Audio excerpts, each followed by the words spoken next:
First of all, our purpose is to strengthen the bonds between the world's democracies. I think we are approaching a new world order where you have an autocratic camp led by China and a democratic camp led by the United States. And our aim is to make the democratic camp as strong as possible. But how can you do that when there are, as you say, enormous countries like China, like Russia, that aren't following democratic principles? Well, in the run-up to this summit, we have conducted an opinion poll, which is actually the largest, the broadest opinion poll ever done on democracy. And 80% of people all over the world want to live in democracy.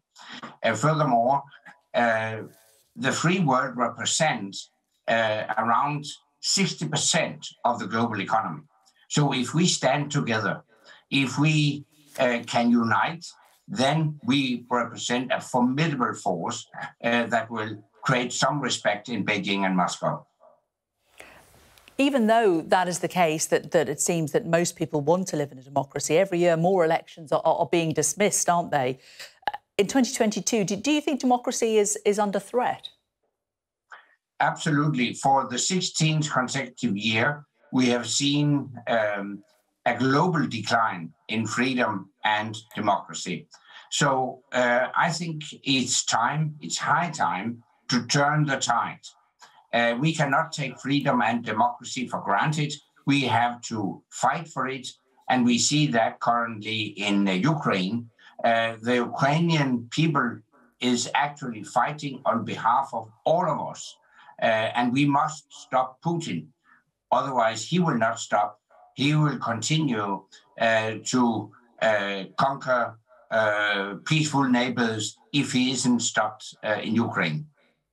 Well, on the subject of Ukraine and President Putin, you were, of course, Secretary General of NATO, so you understand its workings very well. Are you comfortable with how NATO has dealt with what has happened in Ukraine, or do you think they should have done more? Well, I think we have a duty to help the Ukrainians with everything they need. The Ukrainian people has the will to fight. It's our duty to provide the means to fight.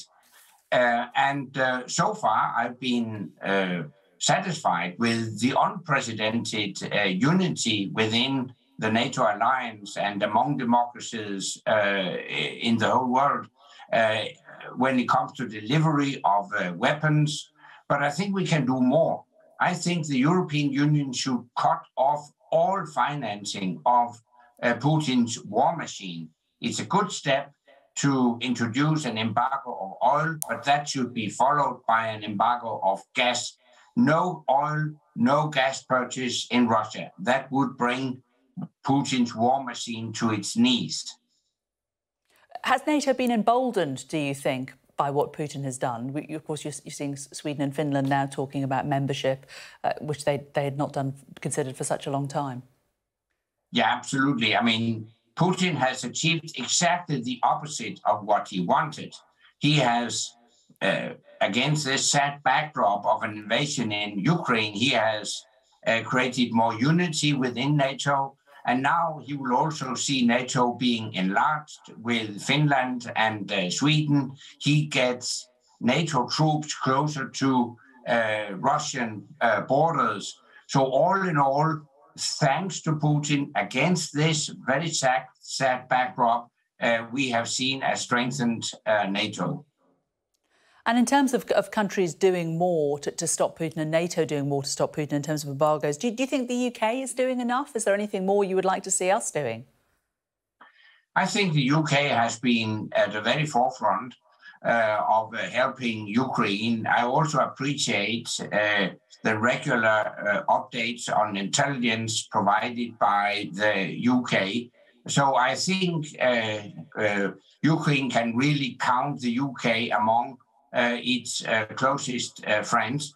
And that may also be necessary. Once the war is over, we have to ensure that it will never happen again that Ukraine will be invaded. So Ukraine will need security guarantees one way or the other. And I think the UK, as well as the US and other big NATO allies, will play a crucial role in providing ironclad security guarantees to Ukraine. How do you talk about the war being over? How do you think it will play out? Do you see an end game? Well, I think the biggest risk right now is a prolonged conflict because Putin and Russia are experts in prolonged, simmering, frozen conflicts. For decades, they have occupied the eastern part of Moldova. Since 2008, they have occupied Abkhazia and South Ossetia in the state of Georgia. Since 2014, they have been in the Crimea and the eastern part of the Donbass region. So I think Putin's goal might be to continue to destabilize and weaken Ukraine through a prolonged conflict. I think this is currently the biggest risk, and that's why we have to deliver all the weapons that Ukraine needs. We have delivered some weapons, haven't we? But also, although we are not delivering fighters officially, there are some people who've gone in there unofficially from the UK to fight, and 2 of those British soldiers we know have been captured by the Russians, possibly now facing the death penalty. Is there any hope for them that you can offer to their families? What do you think the international community could do here? Obviously, we should do all we can to put pressure on Russia. But I'm not in a position to be too optimistic in that respect. We have seen how Russia violates all international laws and conventions. So I think the best tool would be to continue a maximum pressure on Russia. The only language that Putin understands is a language of strength, force, and unity. That's why we should continue to put a maximum of pressure on Russia through the delivery of all the weapons and cutting off all financing of Russia. But is there not also the danger that if you do push back too hard, that he then escalates it further? No, on the contrary. I think history has taught us that appeasement with dictators does not lead to peace. On the contrary, it leads to war and conflict. I've noted that someone has proposed that it would be dangerous to humiliate Putin.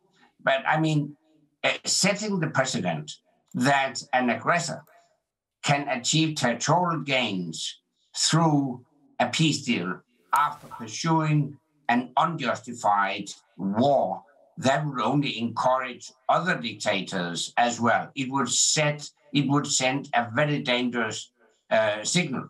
So I think we have only one thing to do: to continue helping the Ukrainians to win this war.